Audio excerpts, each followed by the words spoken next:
Eh bien, bonjour à tous et à toutes, et aujourd'hui on se retrouve pour un premier épisode de Commentary sur Company of Heroes, et on se retrouve sur un match gracieusement offert par Viktor Reznov, plus connu sous le nom de Milena en jeu.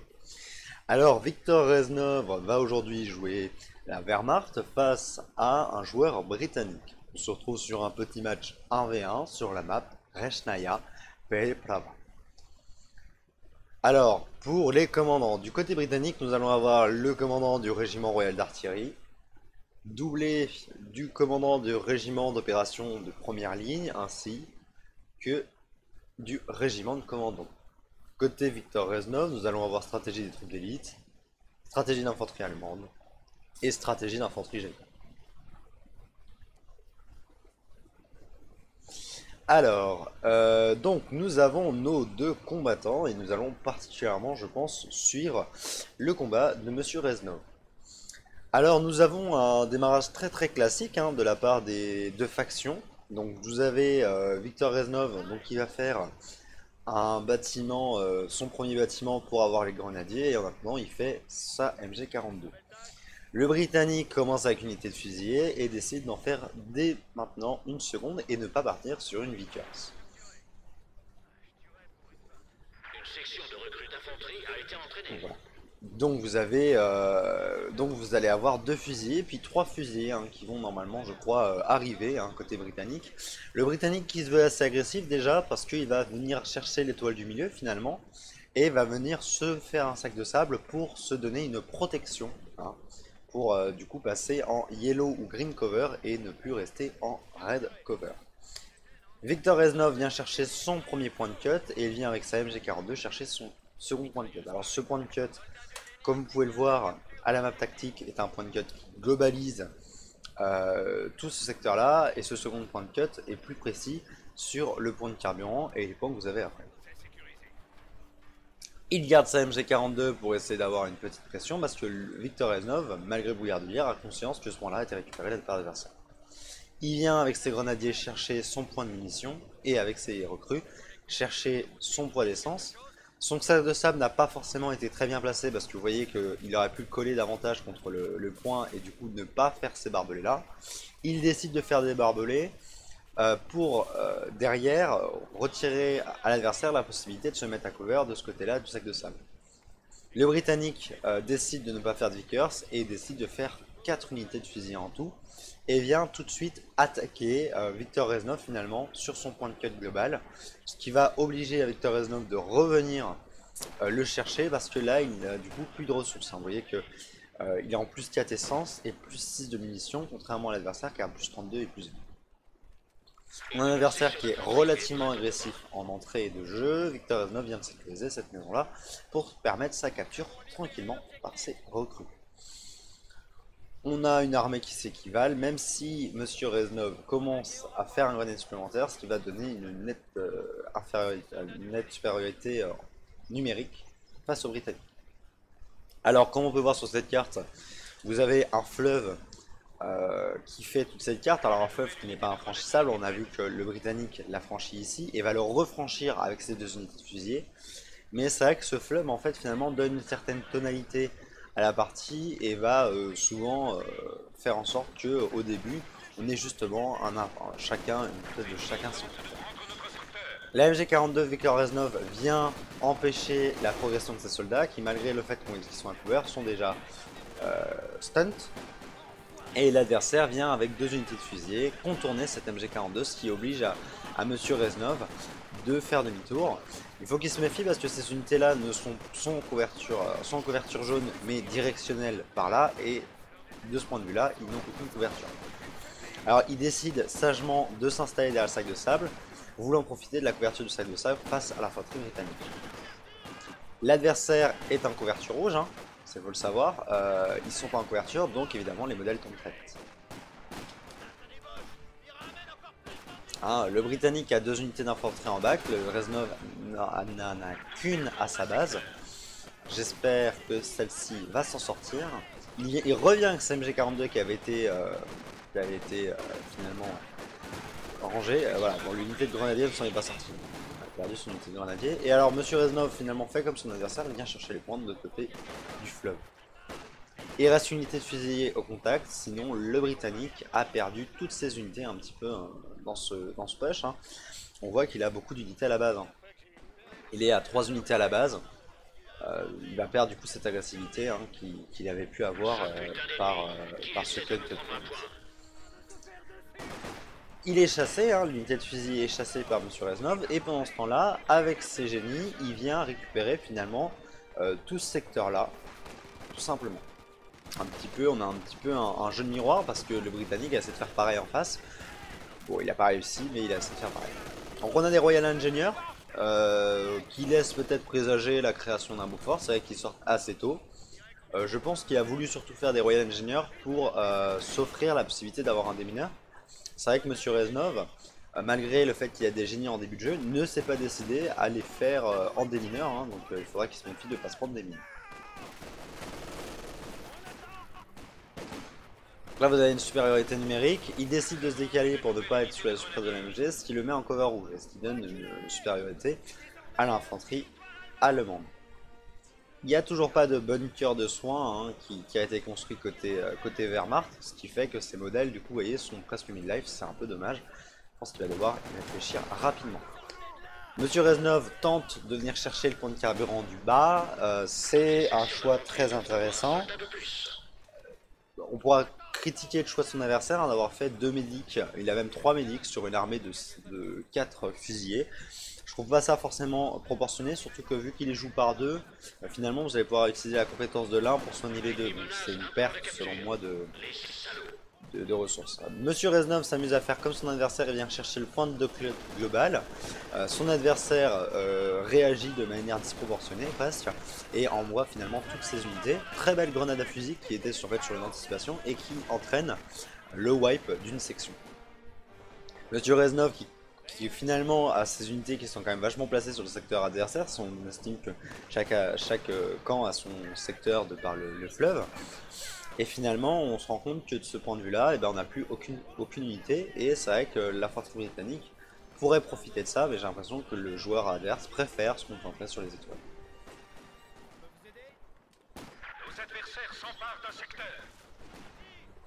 La MG42 hein, qui fait toujours son taf, qui à mon avis a été replacé pour l'occasion et qui va permettre du coup de rendre cette couverture presque inutile. Le bunker est à présent un hôpital de campagne. Création enfin, comme je vous l'avais dit, d'un bunker de soins ainsi que d'un bâtiment permettant la création de packs et d'Aftrak. Tout simplement. L'Aftrak qui pourrait être un choix intéressant hein, face à un adversaire qui pour l'instant n'a fait que de l'infanterie. La seule unité anti-char que l'adversaire a, c'est ses génies. On voit qu'il a passé ses unités à 5 modèles. Voilà. Il n'est plus à 4 modèles comme il l'était au début, il les a passés à 5 modèles. C'est une amélioration que vous pouvez faire dans votre QG tout simplement. On voit qu'il a fait l'amélioration pour avoir 5 modèles. Il n'a pas encore fait l'amélioration pour les grenades ou les fusils. Monsieur Reznov vient de faire son bunker de soins, donc désormais il va pouvoir avoir des unités toutes propres pour aller au fond. Ce qui va permettre de mieux résister à l'infanterie. Le Britannique qui vient faire son sac de sable sur le point de carburant et qui vient chercher le point de carburant finalement de Monsieur Reznov. Monsieur Reznov qui fait pareil de son côté. On se retrouve avec un petit peu toujours ce jeu de miroir hein, pour l'instant parce qu'il n'y a pas vraiment de dominant. Hein. On voit qu'en termes de score on est sur des choses similaires et en termes d'appropriation territoriale on est pareil aussi. On pourrait souligner selon moi une légère supériorité de la part de M. Reznov d'un point de vue militaire, de par la présence plus nombreuse de ses unités. Après l'infanterie britannique est quand même vachement plus spécifique. On entend une mine, il s'est pris une première mine avec ses 2 grenadiers ici. Une mine sagement passée justement par ses Royal Engineers qui vont s'amuser à en placer une seconde ici. Victor Reznov ne se décide toujours pas à faire un démineur, ça risque de lui coûter relativement cher en termes de modèle. Il vient chercher, notamment avec sa MG42, le point, l'étoile ici, ainsi que l'essence tout simplement. Il vient couper avec ses grenadiers et en fait finalement on va refermer une espèce de pince autour de ces unités.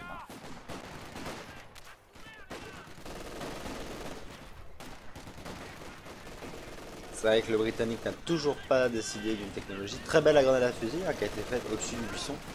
C'est-à-dire que le fusil ne voyait pas cette unité de grenadier, mais grâce à la MG42, qui voyait justement ceci, et bah il a pu faire une grenade à fusil. On a une Vickers qui vient de sortir côté britannique, je pense pour essayer de stopper un petit peu les pushs ici, hein, les pushs répétés de Monsieur Reznov, qui est en train de gérer un peu de side en même temps. Hein. C'est vrai que là on a un Britannique aussi qui a double fuel. Alors c'est pas très long, mais il a quand même double fuel, et c'est vrai que Monsieur Reznov intelligemment vient chercher ce point là, et heureux hasard, arrive à déloger finalement cette Vickers. Hein.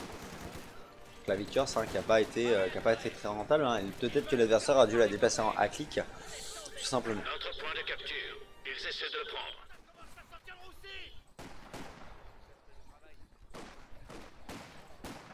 Donc Monsieur Reznov qui commence à équiper hein, ses grenadiers, donc qui vont commencer à faire très mal face à l'infanterie britannique, qui elle n'est pas équipée. Hein. C'est-à-dire que l'infanterie britannique, c'est vrai, a 5 modèles, mais elle n'est pas du tout équipée, donc on aura pour l'instant, hein, surtout avec une infanterie V2, il y aura une certaine supériorité côté grenadier. Donc belle grenade à fusil au-dessus du buisson, qui va pas faire de victimes, mais qui a quand même, comme vous le voyez, descendu énormément les HP de la section.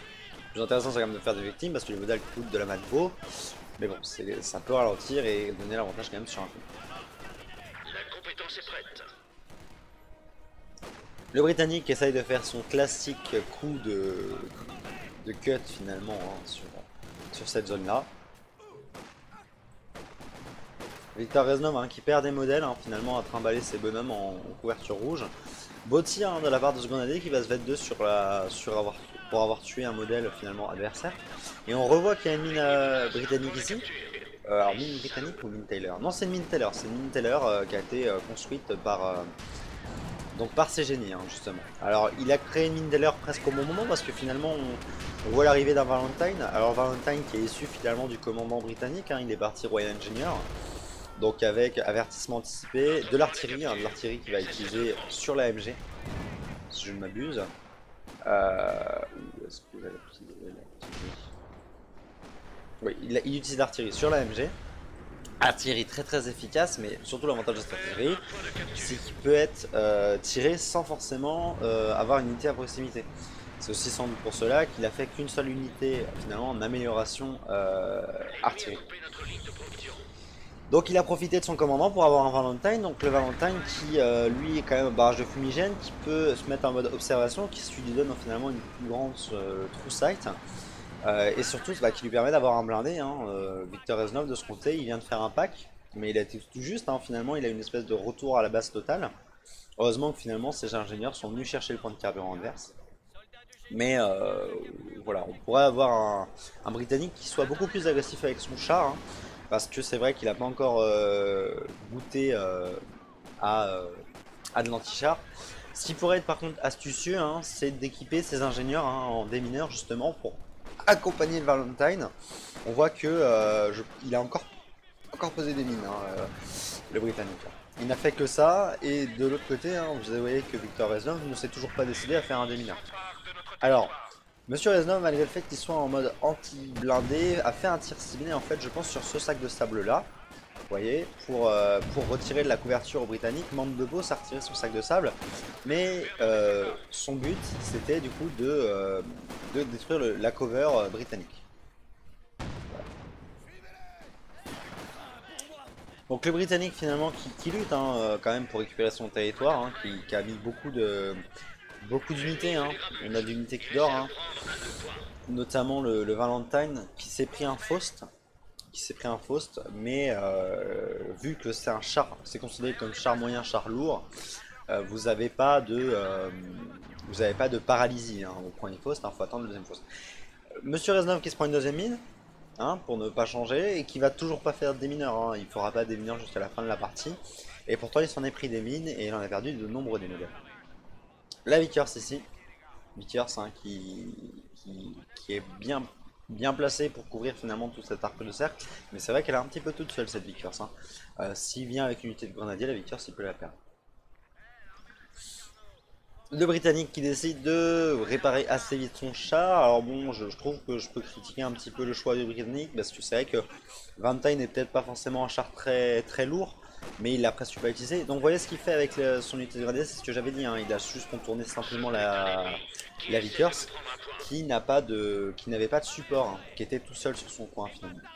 Bon, finalement il y a des fusiliers qui arrivent, mais qui arrivent peut-être un peu tard. Les fusées qui arrivent surtout avec une MG42, s'il avait avancé légèrement, il aurait peut-être pu suppresser du coup ces unités. Le char qui est neuf, qui va être utilisé, je pense, pour déloger justement ces grenadiers.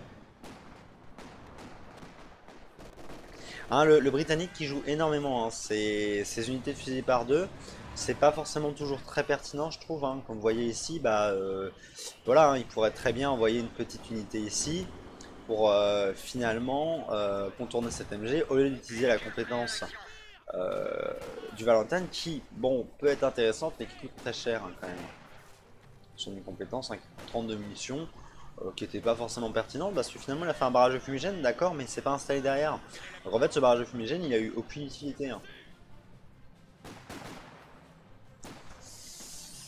Reznov hein, qui est un petit peu dans son camp, hein, qui n'ose pas trop attaquer. Je pense qu'il attend d'avoir quelque chose pour un peu de relance. Peut-être il attend ses Shrek pour le Valentine.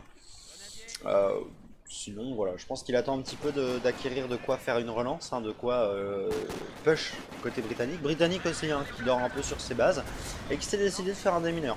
Qui est un choix très pertinent qui va peut-être permettre de mieux accompagner son Valentine.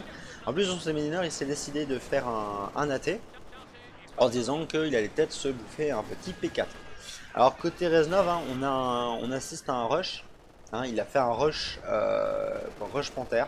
Hein, il a décidé de ne pas faire le bâtiment du Panzer IV. Il a décidé de se contenter d'un rush Panther. Alors c'est le problème que je donnerais aux Britanniques, hein, c'est qu'ils jouent ces deux unités ensemble, mais il est back ensemble et du coup c'est une perte de temps. Hein. Honnêtement, il a quand même réussi à tuer la MG42, mais bon, on a quand même face à une perte de temps quand même. Le Britannique refait un sac de sable, c'est bien, hein. C'est vrai que M. Reznov a un petit peu oublié de refaire des sacs de sable. Le Britannique y pense, c'est assez astucieux, hein, parce qu'il faut savoir qu'un Britannique à cover, c'est extrêmement puissant. Le seul défaut que je donnerais à son infanterie, c'est de ne toujours pas être équipé. Hein, qui donnerait peut-être l'ascendant face aux unités de grenadiers équipées en MG40 léger. Alors c'est vrai que c'était audacieux hein, cette récupération de mitrailleuse. C'est là où je vous dis que s'il avait été équipé ou qu'il aurait eu quelque chose d'un peu plus puissant, il aurait perdu finalement sa manpo à récupérer cette MG. Alors couverture rouge, on voit qu'il va sans doute se mettre ici en couverture jaune derrière pour avoir un ascendant sur les ingénieurs. Alors je vois qu'il ne le fait même pas. Peut-être qu'il y a une grenade à fusil qui va partir, je ne sais pas. Mais en tout cas là il a ses bonhommes en couverture rouge, c'est pas forcément très pertinent. Après je pense pas qu'il les micro-gère trop, hein. Je pense que là il est plus en train de gérer finalement le centre et peut-être plutôt ce push hein, face au Valentine qui est très efficace, hein. C'est un char très efficace qui a quand même fait déjà 4 kills. Alors ce qui est intéressant avec la Taylor c'est que c'est une ligne très performante mais surtout qu'il ne se déclenche pas au contact des unités d'infanterie contrairement aux Britanniques hein, qui sont des mines M6. Les Shrek qui se baladent là, je pense qu'il attend un petit peu le Valentine. Il est en train de répartir hein, ses unités anti-char sur toute la map. Et vient finalement avec sa MG42 et ses deux grenadiers contrer finalement ce push d'infanterie côté britannique. Le Valentine très, voire trop timide. Hein. Je sais pas pourquoi il le garde ici, je sais pas ce qu'il attend. Il est plein de vie, il pourrait peut-être essayer de taper finalement cette MG42. La compétence du Britannique qui est repartie. Qui est reparti sur la MG, mais Victor Reznov a anticipé. Finalement, il fait ce que j'avais dit sur la MG. Il vient chercher la MG, mais c'est peut-être trop tard. Et en plus, derrière, vous avez le pack hein, qui aura pu faire 2 tirs. Alors, c'est vrai que le deuxième tir a fini dans le sable, mais ça aurait pu finir d'une manière plus catastrophique pour le Britannique. Rush de la Vickers, hein, Vickers toujours mal placé, hein, il ne changera pas ses habitudes, de par des Panzer grenadiers équipés Shrek. Voilà. Le Britannique qui joue ses sections par deux mais qui ne fait pas preuve d'agressivité. Alors je ne sais pas s'il les avait équipés en contrôle 1, je pense qu'il les avait équipés en contrôle 1 et contrôle 2. Victor Reznov hein, qui récupère finalement toujours son côté et qui a une légère supériorité territoriale de par la possession de ce territoire et surtout la possession de ces 2 étoiles. On n'a toujours pas de score hein, qui se différencie, on a 300 points à peu près pour chaque camp. Ce qui peut faire peut-être la différence, c'est que le côté britannique, on a un Valentine plus 107 d'essence, mais il est en train de faire justement la technologie marteau, donc il va pas tout de suite faire un char, alors que côté allemand, on a comment dire, un Panzer V qui arrive. Donc il décide de partir stratégie marteau. C'est vrai que c'est peut-être un peu dommage, peut-être que pour moi j'aurais fait un Cromwell directement pour essayer de compenser un petit peu la faiblesse du Valentine. Très belle grenade à fusil, hein, qui a fait presque obliger un bac instantané, hein. Son unité a perdu 2 modèles très très vite. Voilà. Alors on a la T derrière, hein, qui est pas efficace, hein, qui a pas fait de kill, qui a rien fait, qui n'a pas été utilisé pour détruire les structures. Il n'a pas utilisé aussi intelligemment comme a pu le faire monsieur Reznov avec son pack qui avait tout à l'heure détruit des structures. On a le Panzer V qui arrive sur le champ de bataille et qui devrait peut-être donner de la puissance à monsieur Reznov, hein, parce que il a un ascendant assez conséquent, hein, sur un Valentine. La Vickers, hein, qui va être mal positionnée, de toute façon on le sait déjà. Il a posé sa Vickers de manière très agressive, ce qui va permettre au Panzer Grenadier de faire tout de suite un contournement, mais le Panzer Grenadier quand même se prennent la mine, hein. C'est-à-dire que le Britannique avait encore une mine ici, et c'est surtout que le monsieur Reznov n'a toujours pas fait de démineur, hein. Il n'a toujours pas fait de démineur. Vous avez aucun démineur qui a été fait côté Reznov. Alors c'est dommage, hein, il doit perdre son 4 ou 5e modèle. Alors bon, il a eu de la chance jusqu'à aujourd'hui, mais ça sera peut-être pertinent de commencer à réfléchir à faire un démineur. Le pack, hein, qui est pas loin du Valentine, hein, qui va peut-être pouvoir être relativement agressif. Et le Britannique, hein, qui finalement cherche toujours à venir cut le point, hein. Le Valentine qui se prend la mine et qui est dans une situation très inconfortable. Vous voyez que la mine Taylor est très efficace sur le Valentine, surtout le Valentine d'observation. Et le Panzer V, il va sans doute finir ce Valentine. Le Valentine qui est tombé, hein, sur sa mine. C'est vrai que son démineur était pas très loin, hein, mais c'est vrai qu'il l'a pas joué avec. Moi, c'est ce que je vous conseille quand vous faites un démineur et que vous avez un char comme ça, surtout le Valentine qui est très fragile. Faut absolument jouer le démineur avec le char, parce que vous savez que n'importe quel char se fait immobiliser par une mine. Le Panther qui du coup se régale, hein, parce qu'il a plus d'adversaire, hein. On a peut-être un AT, voilà, on a un AT qui tire sur le P5, mais enfin le Panther, c'est très très efficace. Un vrai massacre, hein. Des modèles Wehrmacht, malgré la puissance de ces VET3 et VET2 équipés en MG. Bon bah il se fait quand même découper, hein. Là c'est même une chance finalement que le bombardement n'a pas eu lieu. Un bombardement très efficace, hein, contre ce push multi-infanterie. On a une capture de l'étoile, hein, monsieur Reznov finalement, qui lui est tout sur la carte, alors que l'adversaire quand même est vachement recroquevillé, hein. Il a une unité déployée, il redéploie ses packs, mais ses packs sont pas en très bonne forme. Il a sa MG de rentrée, il a tout ça, hein. Il a quand même 4 unités à la base, alors qu'en face, bah vous voyez, bon, il y a beaucoup d'unités aussi, mais on a quand même le Panther, hein, qui reste, hein. Il y a le Panther quand même qui reste présent sur le champ de bataille, ce qui donne quand même un ascendant assez conséquent. Et Victor Reznov, hein, qui s'amuse à aller capturer le deuxième carburant. L'adversaire qui décide de se concentrer sur l'étoile du milieu, parce que c'est vrai que monsieur Reznov était en triple étoile, tout simplement. Prêt à bombarder avec les obusiers de base.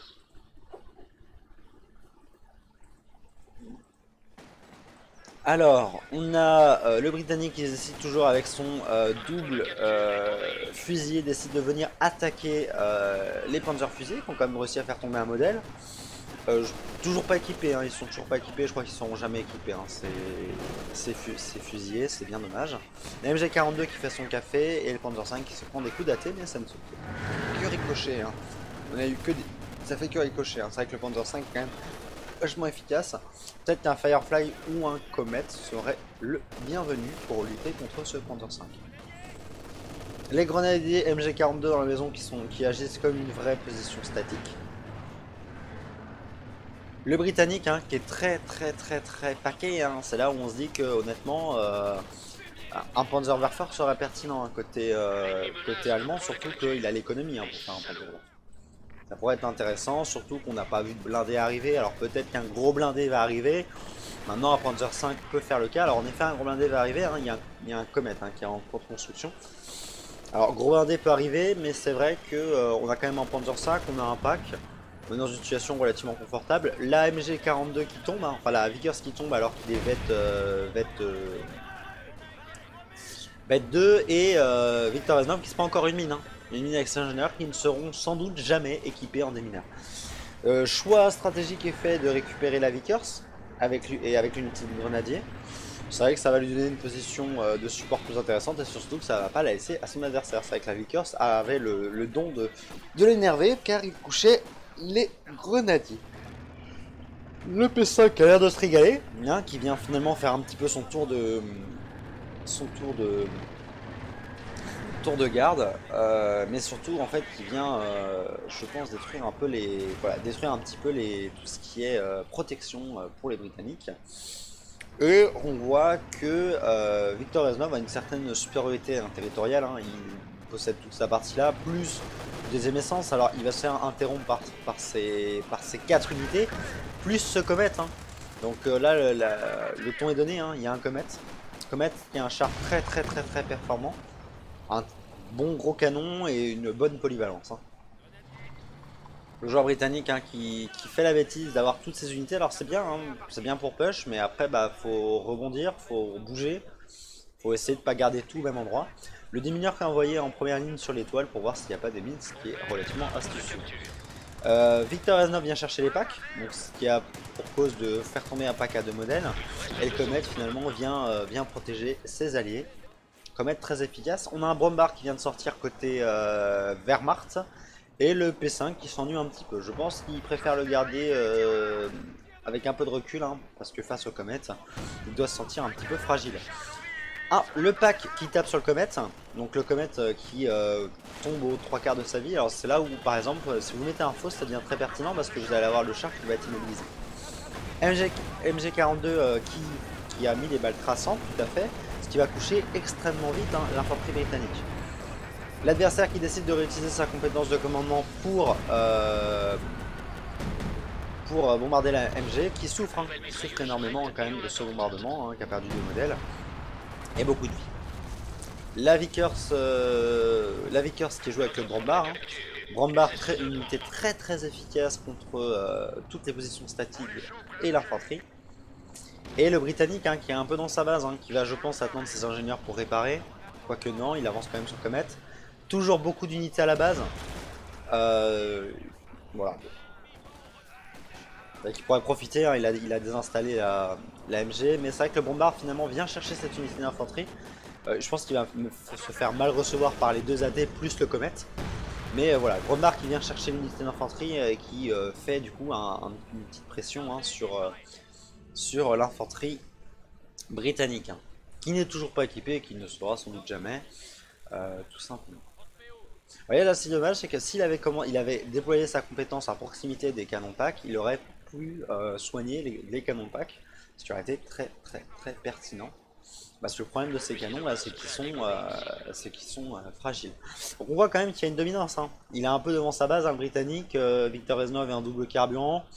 Le Britannique a 2 AT très amochés.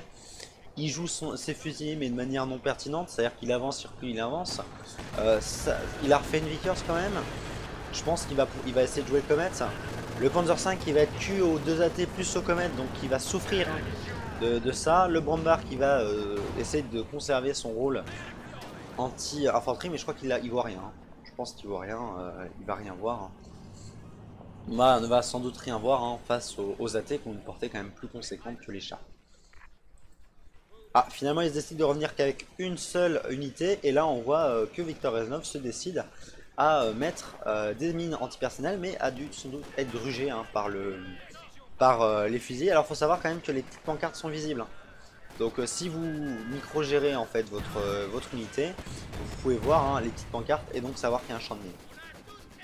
Bon, il les a pas vus, à ce que je vois, il a dû être en clic, le Britannique devait s'occuper d'autre chose.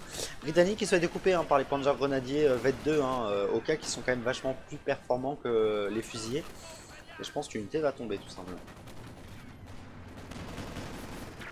Voilà, l'unité tombe, c'est heureusement parce que ça aurait été scandaleux que ça se passe autrement. Le Panzer 5 hein, qui est très low life et le Brombar aussi qui prend. Hein. C'est-à-dire que double pack plus comète, ça fait quand même vachement mal. Hein. Surtout qu'il joue bien son double pack parce qu'il est supporté par une MG. Le comète qui vient rush, qui vient sans doute rush, surtout le Panzer 5, qui a quand même un ascendant parce que le Panzer 5 est Q face au comète. Le Viktor Reznov qui décide d'avancer son pack malgré le bombardement. Le bombardement qui fait très mal à la MG qui est en bout de vie, hein, on va espérer qu'elle s'en sorte. Et surtout ces chars, hein, malgré une super... les chars là qui sont mal, hein, si le Britannique voulait push avec le comète, il push avec le comète et le Panzer 5 il va tomber ainsi que le Bombard.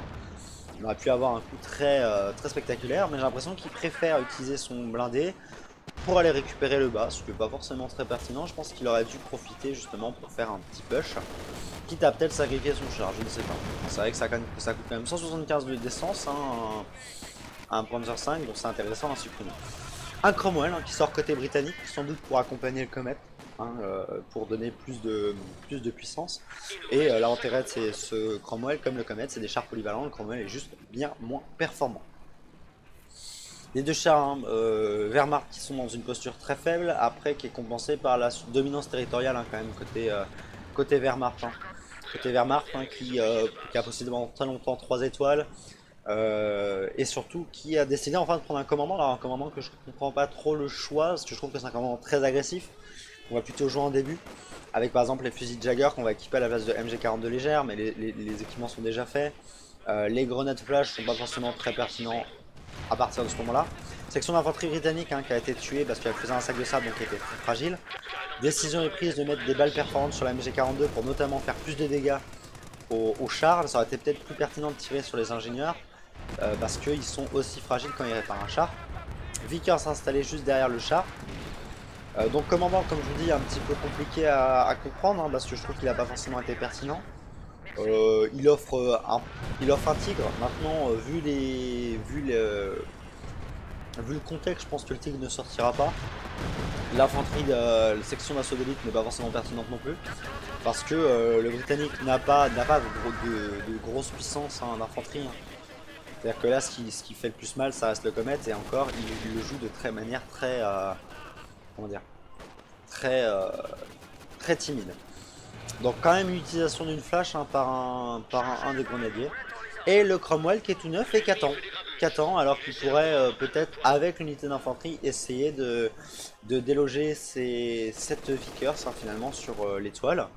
Donc on va retrouver un triple étoile et on va surtout retrouver la MG42 qui va réussir à suppresser la Vickers parce que vous avez un modèle de la Vickers qui se retrouve dans le champ de vision de la MG42 mais ce qui n'est pas l'inverse. Hein. C'est-à-dire qu'on a à peu près, vous voyez, le même champ de vision mais ce modèle un petit peu chiant va faire que la Vickers va être sous suppression. Deuxième section d'ingénieurs hein, qui va pas durer très longtemps je crois côté britannique et surtout un Panther, un autre Panther qui sort côté allemand mais je crois qu'il va jamais voir non plus le champ de bataille. On a le Cromwell mais qui va tomber face au Panther, donc ça va pas être très intéressant, hein. Le Panther a plus de portée, a plus d'efficacité. Donc le Cromwell se sent obligé de faire tout de suite demi-tour. Donc finalement on a le Wehrmacht qui a sécurisé un peu tous ses points. Hein. Il y a juste le point du haut, hein, toujours, hein, qui est... C'est vrai que son adversaire c'est toujours un peu élancé dans le filet et n'a pas forcément eu l'intelligence de se réorienter et de revenir finalement sur ce point du haut. Hein. En plus avec des démineurs, hein, ce qui est un choix très pertinent. Un démineur qu'on n'a toujours pas, hein, côté allemand, qu'on n'aura sans doute jamais. Ce qui est dommage hein, parce que ça permettrait de réparer un peu plus ses véhicules, un peu plus vite. Et en plus derrière, on aurait l'avantage d'avoir finalement un des mineurs. Alors le Britannique qui a essayé de sacrifier une unité, hein, je crois qu'il a essayé de sacrifier ses ingénieurs pour capturer, mais c'est trop tard, hein, le match a été gagné quand même, je vais pas dire haut la main, mais convenablement par Viktor Reznov, surtout qui n'a pas réussi surtout face aux Britanniques, qui n'a pas réussi à être assez agressif avec son blindé. On va tout de suite aller voir un peu le tableau des scores pour voir un peu la tonalité. Alors je pense que le Britannique a fait beaucoup de dégâts, notamment avec ses bombardements. Je pense notamment au bombardement qui a tué énormément de modèles. Maintenant je pense que les grenadiers ont été plus efficaces que l'infanterie britannique, de par leur équipement, notamment. Voilà. Donc on va voir vite fait tout ça. Le Bombard n'a pas été très présent hein, finalement sur cette game. Hein. On voit que le Bombard était là, il a fait push, il a réussi notamment à compenser l'absence de la MG42 qui avait été délogée par le bombardement. Mais il n'a pas été très présent, il a été très vite rétamé par les doubles packs britanniques. Qui ont fait peur, mais qui n'ont pas forcément toujours été très efficaces. et qui n'ont pas été intelligemment joués parce que c'est vrai que le double pack aurait pu endommager considérablement les blindés et il aurait pu essayer de venir les chercher finalement avec un Comet. Je comprends pas trop le choix, je pense que le Britannique s'était mis dans une position où il était trop craintif de perdre son char. Alors on est quand même sur des grenadiers, hein, on a quand même 3 exos de grenadiers qui sont partis. Mais on voit quand même qu'ils ont fait beaucoup de victimes, hein. Ils ont fait quand même 71 000, 71 victimes et 10 000 de dégâts, donc c'est quand même assez considérable. En termes de ration, on est sur quelque chose d'assez équivalent, hein, quand même. On voit juste voilà, qu'il y a une certaine dominance, hein, quand même sur les prises territoriales de la part de Milena, de Victor Reznov. Mais on voit quand même que on est sur quelque chose d'assez équivalent. Même si d'un point de vue niveau, on est sur quelqu'un de 97 à quelqu'un de niveau 300. Mais voilà, on a à peu près le même nombre d'unités tuées, à peu près le même ratio, même si le Britannique, on voit que il a perdu beaucoup plus d'unités. Je pense qu'on va le voir sur les graphiques, je pense que c'est à la fin, où il s'est un peu emporté, hein. On voit, il y a eu des pertes. Donc ça doit être l'arrivée du Comet en fait finalement, et ça doit être l'arrivée du Cromwell. Mais on voit que il y a une certaine perte, hein, quand même. On voit quand même que voilà, bon bah le Brombar, hein, qui a pas fait grand chose, hein. Voilà, tout simplement. Voilà, voilà. Alors, je me permets juste de vous prendre une 5 secondes de plus, juste pour vous faire signe du coup que je suis contactable sur le Discord COH-FR et que je vous invite à le rejoindre, tout simplement. C'est là où je trouve des camarades de jeu et notamment des camarades pour me donner leur exemplaire. Donc, si vous voulez finalement me donner des extraits que je pourrais commenter ou que je pourrais critiquer de manière positive ou négative, et ben, n'hésitez pas à me les donner. Et pour cela, bah, je vous invite à me rejoindre sur Discord, tout simplement, sur le COH FR, pour parler avec moi et jouer notamment avec moi.